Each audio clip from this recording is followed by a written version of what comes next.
Let me tell you something right now. That relationship you're mourning, the one where she walked away, this isn't the end of your story.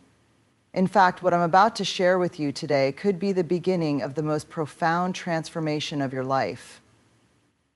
I've spent years studying human psychology, relationships, and the intricate dance between attachment and desire. And I can tell you with absolute certainty, there are specific psychological principles that, when properly applied, can completely shift the dynamic between you and the woman who left. Now, before we dive deeper, I want to clarify something important. This isn't about manipulation or games. This is about becoming the kind of man who naturally commands respect, desire, and yes, sometimes even makes an ex-partner question their decision to leave. The principles I'm sharing today are based on fundamental human psychology, the unconscious patterns that drive our attractions, our decisions, and ultimately our deepest regrets. I remember working with a client, let's call him a man, who had completely lost himself in his relationship. His girlfriend of 3 years had suddenly ended things, saying she needed space and didn't feel the same anymore. He was devastated, barely functioning, constantly checking her social media, sending desperate messages. Sound familiar? What happened next changed everything for him, and it can change everything for you too. The first psychological principle you need to understand is what I call the vacuum effect. Nature abhors a vacuum, and so does human psychology. When you suddenly remove yourself from someone's life, truly remove yourself, not as a tactic, but as a genuine step toward your own healing, you create an emotional vacuum. The person who was accustomed to your presence, your attention, your energy, suddenly experiences an emptiness where you used to be. This isn't about playing hard to get. This is about recognizing your own value and redirecting your focus toward yourself. Most men make the critical mistake of trying to fill this vacuum themselves. They send messages, they make pleas, they try to fix whatever they think went wrong, but in doing so, they deny the other person the experience of missing them. They deny the natural psychological process that must occur for genuine desire to reignite. Remember this, absence doesn't make the heart grow fonder if you never truly allow yourself to be absent. My client initially struggled with this concept, but if I disappear completely, won't you just forget about me and move on? He asked. This question reveals a fundamental misunderstanding about human attachment. When someone has been emotionally invested in you, they don't simply forget you because you're not texting them daily. In fact, quite the opposite occurs. Your absence becomes a presence in their mind, an unanswered question, an unresolved feeling. The second principle is what psychologists refer to as cognitive dissonance. Humans are naturally driven to resolve contradictions in their thinking. When a woman has defined you in her mind as someone who is desperate for her, who places her on a pedestal, who has no life without her, and then suddenly sees evidence contradicting this, it creates mental tension. Her brain must reconcile this new information with her existing beliefs. I told my client, right now, she believes she knows exactly who you are and what you'll do. She expects the begging, the pleading, the desperate attempts to win her back. When you don't fulfill this expectation, you create cognitive dissonance, and her mind will work overtime to resolve it. This is where social media can be a powerful tool, not for stalking her activity, but for subtly demonstrating your own growth. I advised him to post occasionally about new experiences, new friends, new interests, not directed at her, not designed to make her jealous, but simply as an authentic reflection of his expanding life. Remember, authenticity is key. People can sense desperation and performance from miles away. The third psychological principle is what I call retroactive jealousy, not the toxic kind that controls and accuses, but the natural human tendency to value what others value and desire what seems just beyond reach. When you begin to rebuild your life, focus on your own growth, and inevitably attract the attention of others, something fascinating happens in the psychology of the person who left you. They begin to question their decision. If others find value in this person, did I miss something? Did I make a mistake? This isn't about flaunting new relationships or creating false impressions. It's about genuinely becoming a man of value and allowing that natural process to unfold. My client initially resisted this idea. "I don't want anyone else," he insisted. "I just want her back." I explained that this wasn't about finding a replacement. It was about rediscovering himself as an individual worthy of attention, respect, and desire, regardless of whether his ex returned. This brings me to the fourth principle, identity reconstruction. When relationships end, especially when we've been deeply invested, we often realize we've lost touch with our individual identity. Who were you before this relationship? What passions did you have? What goals did you pursue? What made you interesting, challenging, compelling as an individual? This isn't just about becoming attractive to your ex again. This is about becoming a man who is secure in himself, clear about his values, passionate about his purposes. This kind of authentic transformation is irresistibly attractive, not just to former partners, but to everyone who encounters it. I guided my client through specific exercises to rediscover parts of himself he'd neglected. He reconnected with old friends, resumed a martial arts practice he'd abandoned, and began writing again, something he'd always loved but had set aside. Within weeks, he reported feeling more centered, more confident, more himself than he had in years. Now, let's talk about the communication patterns that trigger deep psychological responses. When most relationships end, communication becomes charged with emotion, accusation, pleading, or anger. All of these create resistance and defensive responses. Instead, I taught my client what I call neutral positive engagement. If and when you do communicate with your ex, communicate from a place of genuine well-being, not falsely cheerful, not passive-aggressive, not with hidden agendas. Simply communicate as someone who is doing well, who wishes her well, who has accepted the current reality while remaining open to the future. This creates a safe space where she can approach without fear of being manipulated, blamed, or pressured. My client was skeptical at first. "This feels like I'm just giving up," he said. I explained the paradox. What you're doing is giving up the desperate attachment to a specific outcome, and in doing so, you create the conditions where reconciliation becomes possible, though not guaranteed. The fifth psychological principle is particularly powerful, the contrast effect. Human beings don't perceive things in absolute terms. We perceive them relatively, in comparison to other experiences.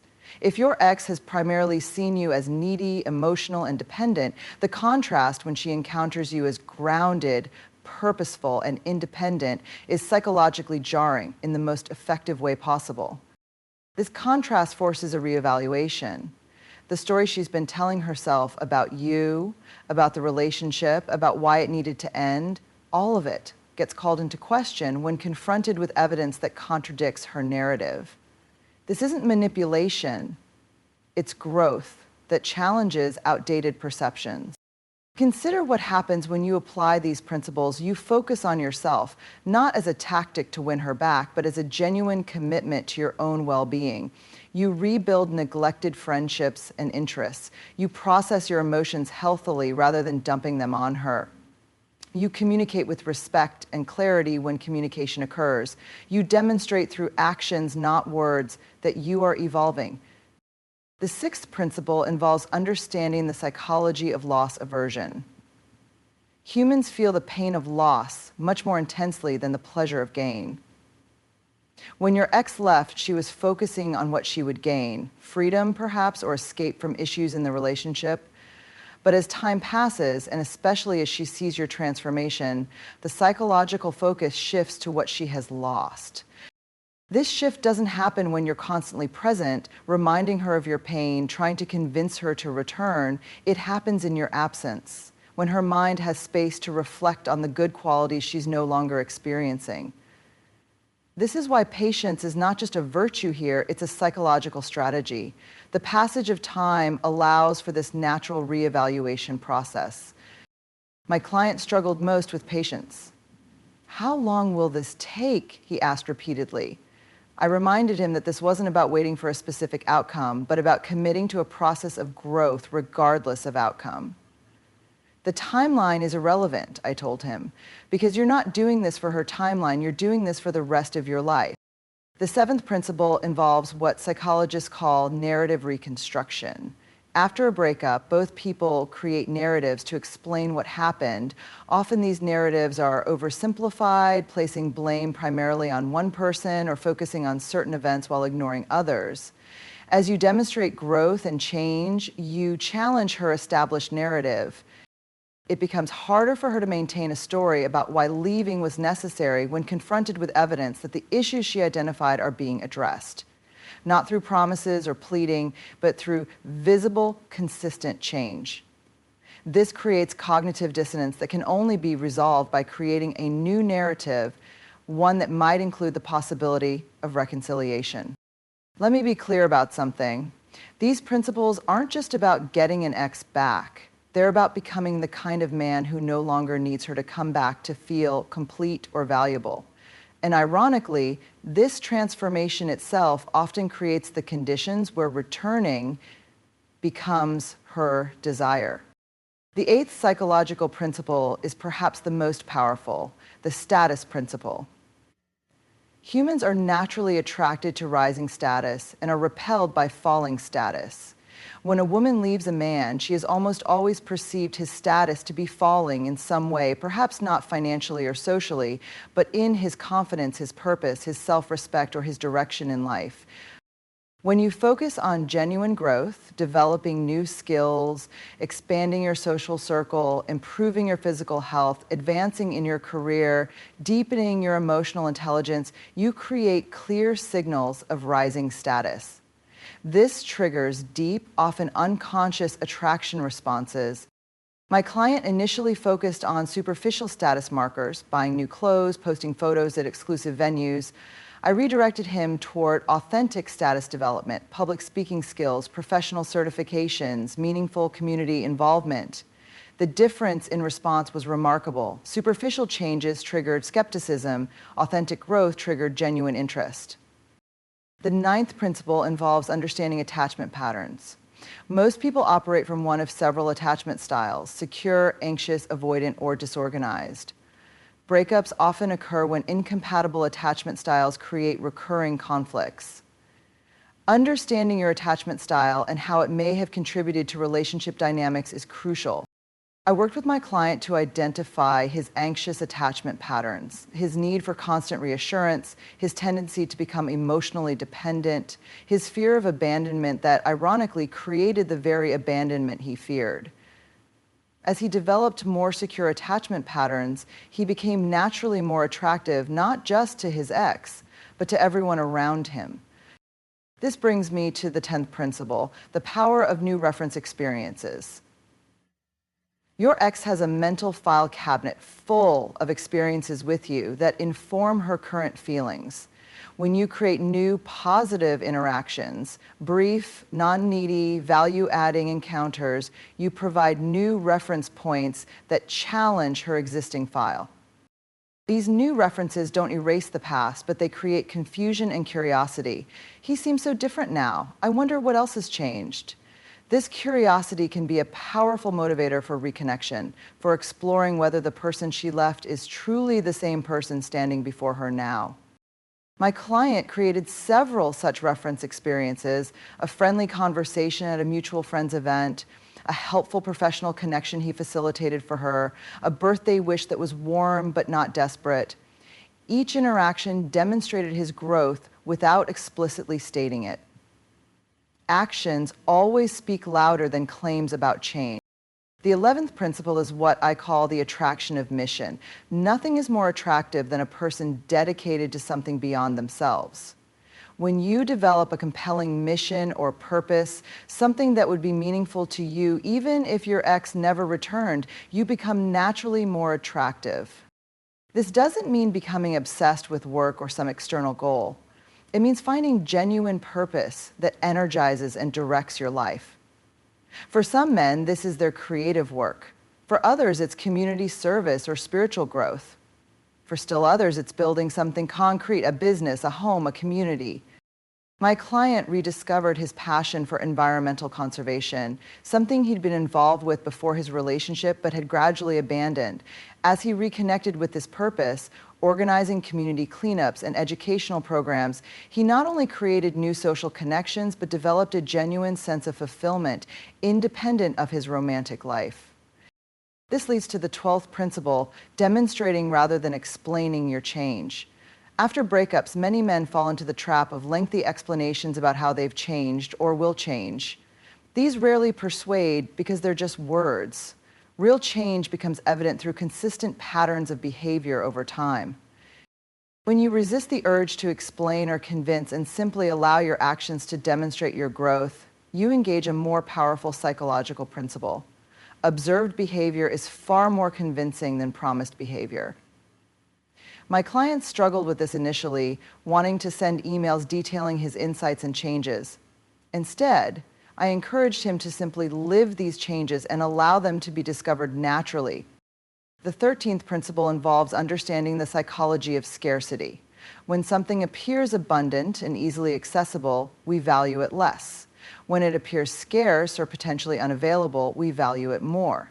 By focusing on your growth rather than pursuing your ex, you create a sense of scarcity that often increases your perceived value. This isn't about playing games or creating false impressions. It's about genuinely redirecting your energy toward yourself and your growth. As you become less available, not out of manipulation, but out of authentic commitment to your own life, you often become more valuable in the eyes of someone who previously took your availability for granted. My client had made himself constantly available during his relationship, dropping plans with friends, adjusting his schedule whenever asked, always responding immediately to texts. As he established healthier boundaries and maintained his own priorities, he noticed increased respect, not just from his ex, but from everyone in his life. The 14th principle is what psychologists call intermittent reinforcement. When rewards come unpredictably rather than consistently, they create stronger behavioral patterns. In relationships, being occasionally unpredictable within healthy boundaries creates more interest than being entirely predictable. This doesn't mean playing mind games or being deliberately inconsistent with important things like values or commitments. It means breaking patterns of neediness or overwhelming attention that may have contributed to the relationship's end. My client had been texting good morning and good night every day, sending multiple check-ins throughout the day. Stopping this pattern created space for curiosity and desire to reemerge. The 15th principle involves understanding value demonstrations versus value claims. Many men try to tell their ex how much value they can provide, what they'll do differently, how they'll make her happier. These are claims, and they rarely persuade. Value demonstrations, actual instances where your presence adds joy, support, insight, or positive experiences, are far more powerful. My client found natural opportunities to demonstrate value, helping with a professional challenge when asked without overstepping, offering insightful perspective during a mutual friend's dinner party, sharing a resource relevant to her interests without expectation. Each demonstration spoke volumes, more than promises ever could. This brings us to the 16th principle, emotional regulation. Many relationships end partly because one partner becomes an emotional burden to the other. Learning to process your emotions in healthy ways through therapy, meditation, physical exercise, journaling, or meaningful friendships, rather than depending on a romantic partner for emotional regulation, makes you both healthier and more attractive. My client began a regular meditation practice, found a skilled therapist, and developed male friendships where he could process difficult emotions. The difference was remarkable. When he did interact with his ex, he brought a grounded emotional presence rather than neediness or volatility.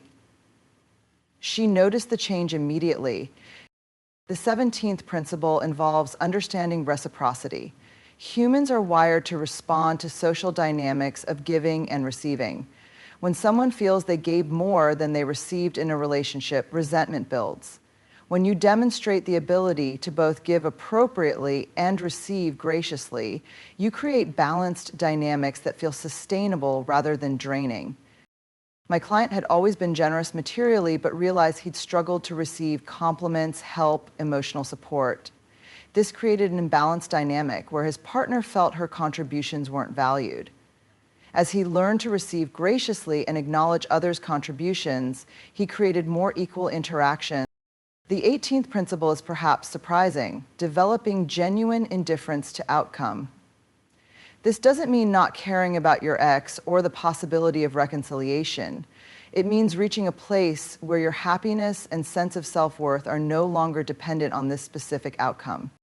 When you truly embrace this perspective, not as a tactic, but as a genuine emotional reality, something remarkable happens. You become liberated from the desperate energy that repels rather than attracts. You can engage from a place of choice rather than need.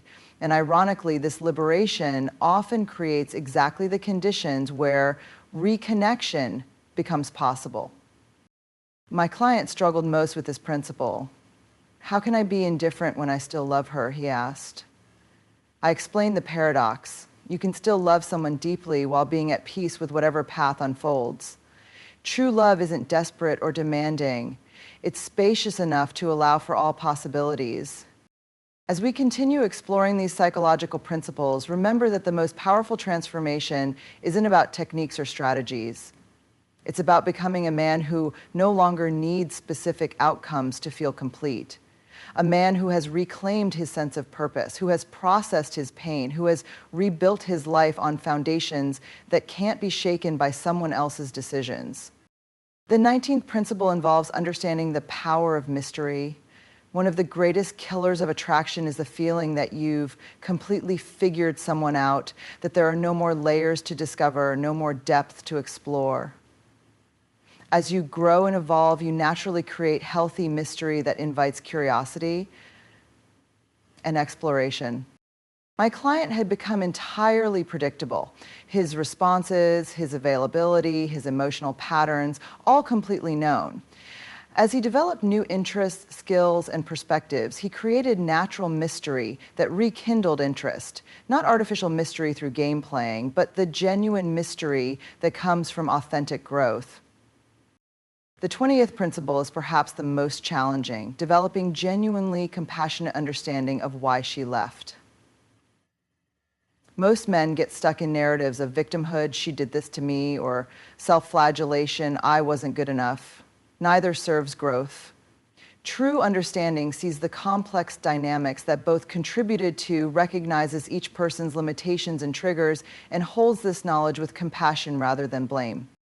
When you can speak about the relationship's end with this kind of nuanced understanding, not to win points or prove yourself right, but because you genuinely understand the dynamics, you demonstrate extraordinary emotional maturity.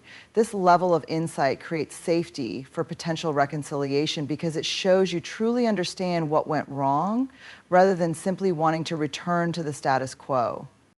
My client initially fluctuated between blaming his ex entirely and taking excessive responsibility. Through our work together, he developed a more balanced understanding. I see how my anxiety created pressure, how her avoidance created distance, how we got caught in patterns neither of us knew how to break. I understand now what happened between us. The power of this understanding isn't just in how it might impact her perception of you. It's in how it liberates you from repeating the same patterns, whether with her or someone new.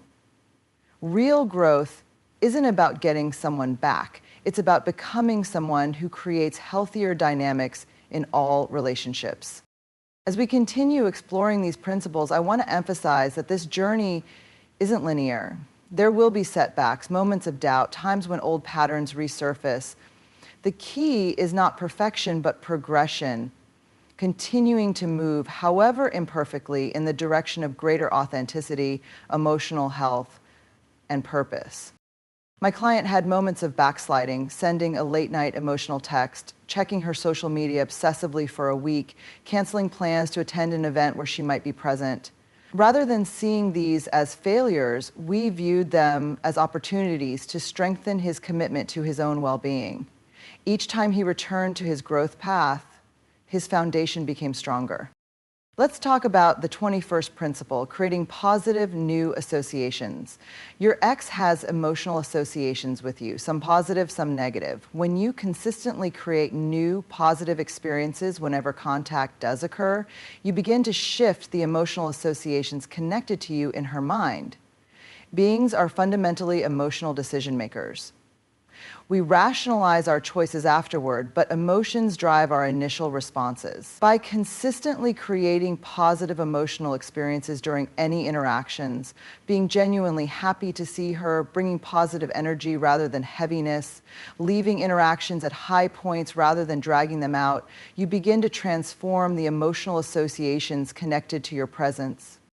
My client practiced this diligently. Rather than using interactions to process relationship issues or express his feelings, he focused on creating genuinely positive moments, engaging conversations, shared laughter, warm but brief encounters that left a positive impression rather than emotional exhaustion. The 20-second principle involves understanding polarity dynamics. In many relationships that lose their spark, natural polarity, the healthy tension between masculine and feminine energies, has collapsed. Often men have become too accommodating, too agreeable, too focused on pleasing rather than leading with clear purpose and direction. This isn't about domineering behavior or controlling dynamics. It's about reclaiming the natural confidence that comes from knowing your values, boundaries, and direction. My client had fallen into patterns of excessive accommodation, never expressing preferences, always deferring to his partner's wishes, avoiding healthy conflict. As he developed stronger personal boundaries and clear expressions of his own desires, he naturally created more attractive polarity. And now we come to perhaps the most important principle of all, becoming a person you respect and admire. Beyond all techniques and strategies, beyond all understanding of psychology and attraction patterns, lies this fundamental truth. The most attractive quality is authentic self-respect based on a life lived with integrity, purpose, and courage. When you truly focus on becoming someone you deeply respect, someone whose values and actions align, whose treatment of others reflects genuine care, whose commitment to growth comes from inner conviction rather than external validation, you become naturally magnetic.